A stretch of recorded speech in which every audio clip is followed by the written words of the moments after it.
Γεια σας, είμαι ο Τάσος και σήμερα θα φτιάξουμε φοβερή πίτσα εξπρές. Γίνεται και είναι πανεύκολο. Πριν ξεκινήσουμε, θα ήθελα να κάνετε εγγραφή και να πατήσετε και το καμπανάκι για να μην χάνετε κανένα βίντεο με το που τα βγάζουμε στον αέρα, ακριβώς να σας έρχονται. Επίσης, μια κοινοποίηση σε αυτό το βίντεο και ένα μεγάλο like για να το δουν όλοι οι φίλοι σας. Ξεκινάμε.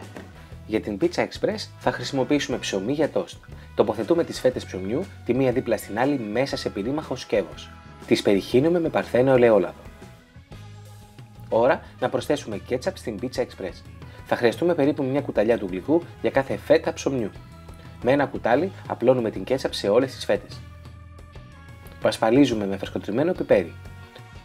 Κόβουμε με τα χέρια φρέσκια μοτσαρέλα σε μικρά κομμάτια. Καλύπτουμε τις φέτες ψωμιού με τα κομμάτια μοτσαρέλα. Τοποθετούμε από πάνω το αλατικό της επιλογής μας.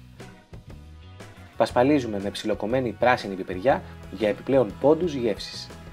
Ψήνουμε σε καλά προθερμασμένο φούρνο στους 180 βαθμούς στις αντιστάσεις για 15 λεπτά. Έτοιμη η πίτσα express. Βλέπετε πόσο νόστιμη είναι αυτή η πίτσα. Η κέτσα που έβαλα από κάτω, η μοτσαρέλα, τα αλατικά, η πιπεριά. Πραγματικά δοκιμάστε τη εδώ και τώρα. Κάντε εγγραφή στο κανάλι μου, subscribe people και μέχρι το επόμενο βίντεο τα λέμε. Φιλάκια!